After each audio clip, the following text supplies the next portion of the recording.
Hello, it is Village Vice. It is a Yes. winning edition. That's right. How about this? A Village Vice victory show. Ooh, A the triple V. VVVS. Yes. Yeah. It's been too Auburn long. Auburn makes Mississippi State, makes the Bulldogs sit, stay, heel. They were shorthanded, but Auburn played great offensively. Their defense wasn't shorthanded, and Auburn's offense in that first half won the game. And as a result, Tigers now have 4 wins on the season and a lot more optimism going forward. He is Zach Blackerby. I'm Brad Law. We appreciate you tuning in here for the reaction show. Zach, Auburn. I think that's where you got to start, right? Auburn came out with tempo. Payton Thorne commanded the offense in the first half very well, and it looked fluid. It looked good. Yeah, I think when you look holistically at how Auburn looked in the first half, it's one of the better halves that Auburn's played probably all year, right? Against, not Samford or UMass. I think it was pretty spectacular with what Payton Thorne was able to do. He got several wide receivers involved, ranging from Shane Hooks to Caleb Burton to Jay Fair to Rivaldo Fairweather. Then, of course, the running game on early downs by Darquez Hunter in the first half was exceptional. It's kind of everything that we wanted this offense to be going into the season, spreading the ball out, being physical with the rushing attack, and Payton just kind of taking what the defense gave him. That's what we thought Payton Thorne was going to bring to this Auburn offense is, okay, whatever you're going to do defense, I'm going to make the right decision. And I don't think all of it's been on Payton up to this point. I think it's been a lot of little things, which is kind of why this has been so frustrating to watch this offense over the course of the season. But Brad, the first half against Mississippi State is what we wanted this offense to be. A bunch of different things, make the defense have to kind of defend everything in front of you, defend every blade of grass. And that's what they did.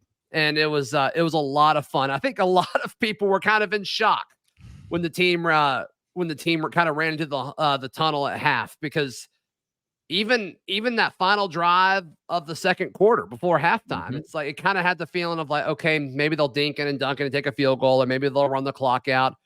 No, they wanted to score. And it was a beautiful touch pass by Payton to Jeremiah Cobb to finish that. But all in all, the first 30 minutes I thought were spectacular. No, absolutely agree. And we'll try to kind of go organized with our thoughts here. I have to tell you, Zach, I'm a little distracted. God bless this building in which I work. It's not as old as it seems to be. Is it haunted?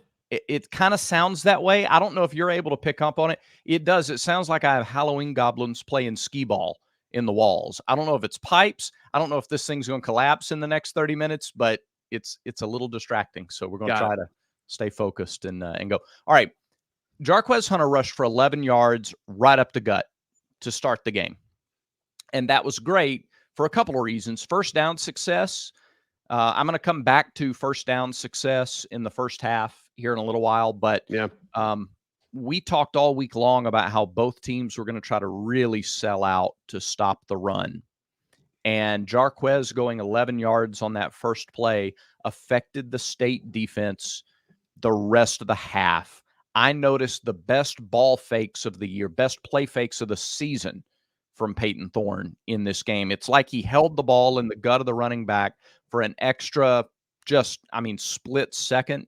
And the state linebackers, those really talented grad player linebackers for state, they reacted. The ends crashed. Everybody reacted to the play fake, which meant that when Payton pulled it, he had a little bit of extra time. Guys were out of position, or they were, he had a little extra time to make the throw that he needed to make. And so, short, mid-range passes, get in rhythm, all that set up by success on the very first play of the game and the ability by Connor Liu and the rest of that offensive line to push the middle of the state D-line. There's some big guys in the interior of the state defensive line. But I thought that on the first drive of the game set up the believability of the play action very well, and that was critical to Auburn's success. Yeah, no doubt. And I mean, how many times have we seen Auburn struggle on third? And they actually did end up not doing great on third down over the course of the game. But when the offense was clicking, it was nice to see 2nd and 4 pretty consistently. And that's something that Payton Thorne has not been able to see in this offense. Some of that, I think, has been execution. Some of that's been play design. Some of that has been penalties, right? I mean, it's a lot of different things that have been holding this offense back. And it was consistently second and short and second and medium throughout the course of the first half. And Payton and the rest of this offense did that because the linebackers have to react when the ball is being faked to the running back on a 2nd and 4 situation. They got to defend everything. That's the beauty of winning on first down, and they did it. They did it. Now, over the course of the game, they did not. Auburn was 4 of 11 on 3rd down, which isn't great. You know, you want that to be better, especially with the way you started. But it did kind of seem like Auburn made the decision to back off a little bit in the second half on both sides of the ball. So we'll probably talk about that over the course of the week. But yeah, Brad, I mean, I think you nailed it. Jarquez Hunter setting the tone.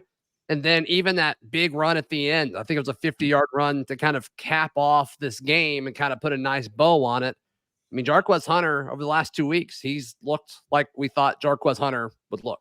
Yeah, it's been really good to see. Kind of wish you could play teams from Mississippi the rest of the way. If that has anything to do with it, I don't think it does. I think Jarquez just, he's healthy. He's getting back in a groove now and finding his role within the offense. First down consistency, you mentioned. I charted specifically first down plays in the first half. And in the first half, Auburn had 97 yards on 10 first down plays. All right. The pass to Javarius Johnson was on a first down. That's 45. So if you take that out, now they still have, 52 yards on 8 first down plays. That's that's like 6.5 yards a play. Yeah, you take that. Yeah. Take out Jarquez's first run for 11 yards. You're still averaging 5 yards a carry on first down. And it was consistently 6 yards here, 8 yards here, 6 more here, right down the line on the sheet. And only one drive that I remember in the first half, you had the offensive pass interference penalty, which I thought at first was a good call. Frankly, in real time when it happened, I motioned to Andy behind me. I said, "That's our guy with the push." I don't know. Once I saw it slow motion, I wasn't as sure, but neither here nor there. That's really the only time Auburn shot itself in the foot. And as a result, they didn't get points. So it really is amazing how one thing like that can make such a big difference when an offense is rolling. Yeah, and I'm trying to think of the timing of the third drive where Payton had those 2 incredible scoring drives, and they put Robbie in to start that second drive or that third drive, and then they pulled him. But that wasn't the OPI drive, was it? That was a different drive? I think it was a different drive, yeah. Okay, yeah, because they didn't score on that drive either when they started so close in there to their end zone. But I was happy with the game plan, Brad. I'm curious to see what the offense looks like moving forward. It just looks so different than what we've seen this year. And so many people are saying, like, well, Mississippi State stinks. It's like, well, that's not really an argument because Vandy stinks and Arkansas stinks and New Mexico State's, that is what it is. Like, this is what you're playing until the Iron Bowl. Like, that's kind of the tier that we're at. And statistically, Mississippi State's defense was fine, right? Like, it's not a bad defense, but you have something? No, I was just going to say you're right. It's their defense wasn't missing a couple of starters. I mean, you can I understand, and if we were on the state side of it, I'd be making the argument, look, we did our best without our starting quarterback and without our starting running back. I'd make that argument too. But they weren't missing a ton of guys on defense. No, they weren't. But I mean, just the way Payton processed everything, like everything seemed smoother, everything seemed quicker, it seemed more crisp. There was more movement to the offense. I mean, it was a different style of play calling. It was a different style of play. Guys executed. They were getting open. I mean, there's a lot that went to it. And sure, Mississippi State's not a great football team. Like, let's be very clear on that. In fact, their bowl eligibility is in question up to this point. But just making this about Auburn, like, it felt and looked different. And I think that's probably the most important aspect of all of this, because we've talked about how it's close. Payton Thorne talked about it in the media last week. Is like, hopefully it clicks soon. Like, I feel like we're close. We're putting the work in. And they weren't just close in the first half on Saturday. It was there. Yeah. It was there. And I think that should be a credit to this team for not giving up, because you look throughout this conference and it looks like there are some teams that have given up. I mean, Mississippi State's probably close to that point. Arkansas is probably at that point. And Auburn had every reason to be losing 4 straight games. And they're kind of showing that, hey, we're not going anywhere. We're going to continue to fight the remainder of the season. I think that's pretty telling. Yeah, I think so too.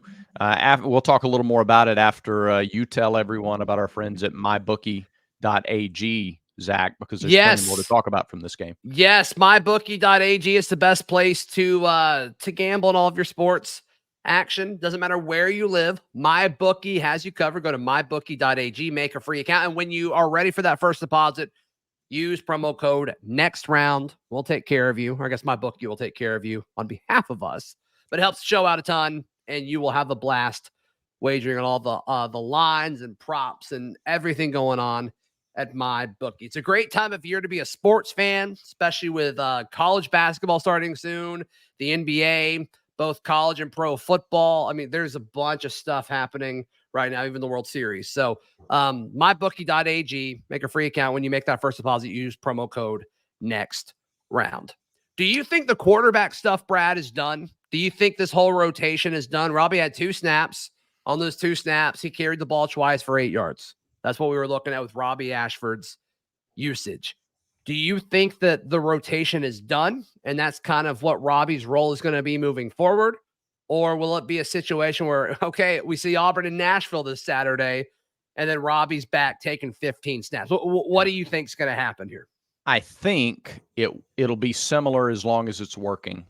I think if Auburn bogs down offensively for a long stretch, because you can't just keep doing it. That's insanity, is doing the same thing, expecting a different result. So, you have to do something different. I would imagine 2 snaps is low. I don't think he'll have as few as that the rest of the way, but I don't think he'll have 20 the rest of the way, barring something really out of the blue. I think you could get back to a little more red zone type package, although, I like the way they executed when they were in the red zone, even without Robbie in this game. Love the play call to Jeremiah Cobb. My goodness, did I love that play call, and the execution was just perfect.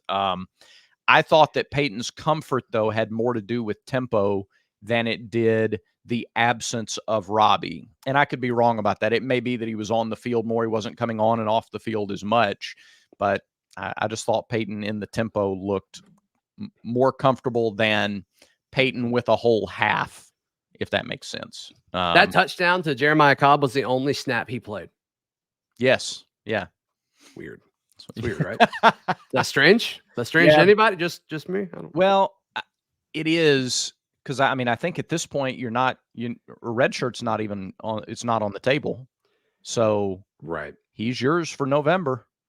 Wouldn't be surprised.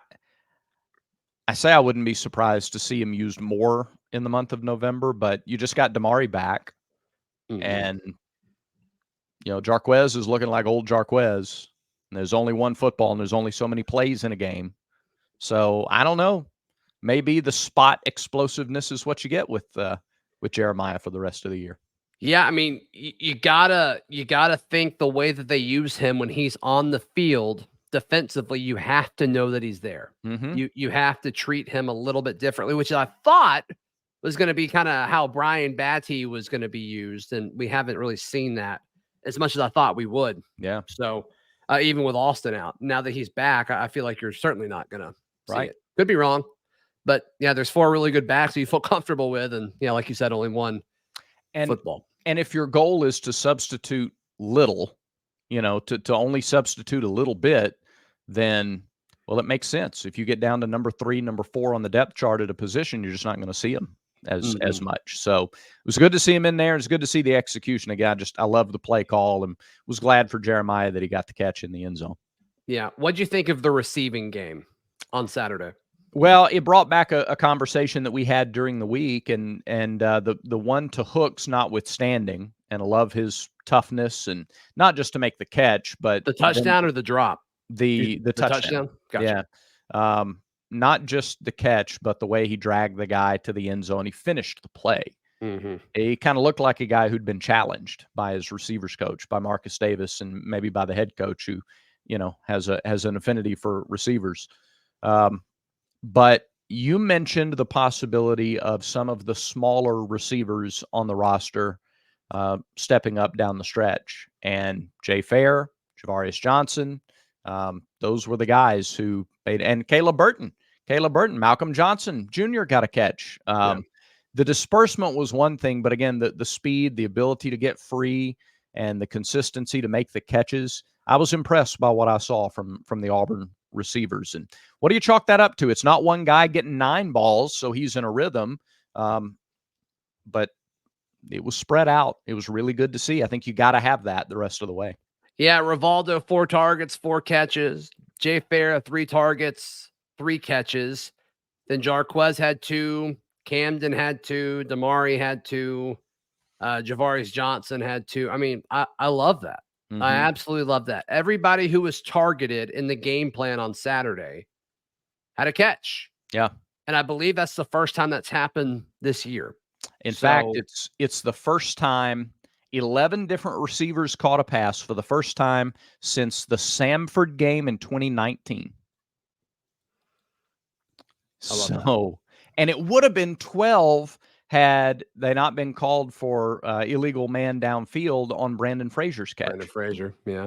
Because Paul Allen and I were just talking about that right before that play. We're like, no tight end other than Rivaldo has caught a pass today. And the very next play was the pass to Frazier, and he made a nice little nifty little catch on that too, picking it up off the grass. Man, I love it when they target him. I don't think they're throwing it to him enough. I mean, especially with the success Payton's had throwing it to tight ends. Some of that has to do with Rivaldo being very good, but yeah, I mean, I'd rather them throw to Frazier at this point than Deal or Fromm. I mean, no disrespect to those guys.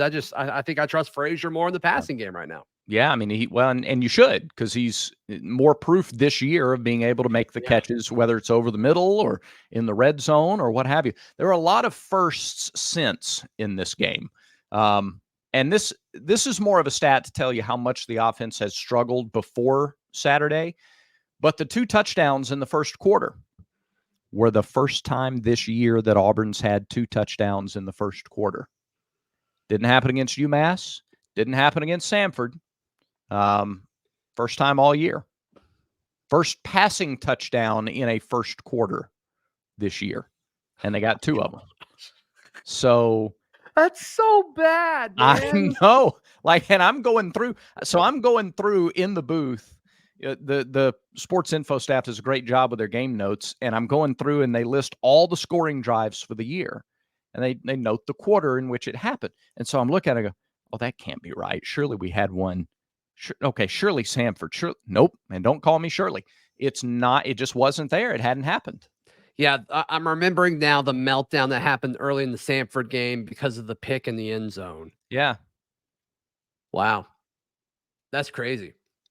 That's a great note. The kind of the perspective of such slow starts. And I mean, we found Auburn in a hole multiple times, right? I'm thinking Georgia, we were up 10-0. Yep. But was it just 3-0 at the end of the first quarter then, I guess? I think that's right. Yeah. I'll have to go back and look there. Yeah, but I'm perplexed by that stat. We did not discuss that in our production meeting. It was 10-0. No, it was 10-0, but it was a rushing touchdown, and it wasn't 2 touchdowns. Got it. So the state game was the first time Auburn scored 2 touchdowns in the first quarter, and it was the first time they'd had a passing touchdown at all in the first quarter. It's insane. And again, that's not to say look at how great it was Saturday, because it really was welcome and refreshing, but to give you some context, it was so much better than what it's been. Right. So much better than what it's been. Yeah.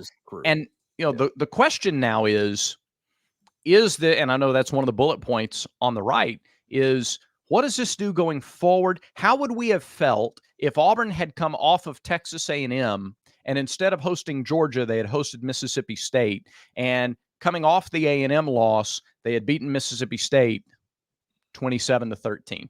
If we're exactly in the same spot, except today is October 1st instead of October 29th, how would we feel about this team going forward? I don't know. I guess that doesn't really matter, but We had kind of talked about how you had that 4-game stretch on the schedule, and now you're in the midst of this next segmented 4-game stretch before the Iron Bowl, and I think now you're right back up there on that Hope Rock again, hanging out. Yeah. And speaking of the Hope Rock, you want to tell our friends about Manscaped? Oh, do I ever? Halloween is coming soon. What are you dressing up as for Halloween, Zach? My kid's father, I guess. You want no part of where I'm going with this, do you? No. It could be that on Halloween, people will look at you and go, "Oh, you're the Wolf Man. Look at you. You're some other hairy beast." It doesn't have to be that way. It really doesn't. You can go to manscaped.com, use our promo code VICE, hold it together, use our promo code VICE, save 20%, plus get free shipping with the code VICE at manscaped.com. They are the best in men's grooming, whether we're talking about the handy compact, the Handyman, the face shaver that I used again this morning, as a matter of fact, or you know what? Coming up on this Halloween season, you don't want any scary creatures crawling around in your bushes. No, sir. Get the Lawnmower 4.0 at manscaped.com. Save 20%. Get free shipping using the promo code VICE. Manscaped is the best in men's grooming. I think we're in the middle of a win streak. I think a win streak just started. I think Auburn's going to win 4 in a row. I think my child is here. I don't know where my wife is. I love it. But I think Auburn's in a situation where I feel very good about Vandy. I feel very good about Mississippi State and obviously New Mexico State moving forward, Brad. Yeah, I I love it. Absolutely love it. See, I've got ghosts and goblins playing skee ball in the office, and Zach has his kids crashing the podcast. I will say that when Auburn goes on the road here Saturday against Vanderbilt, it's still got to prove that it can put together some consistency on the road. So it's got to prove something still. If you look at, or what do they have to prove now? They've shown that they can put together a solid half of offense. Is it realistic to expect that for a full game?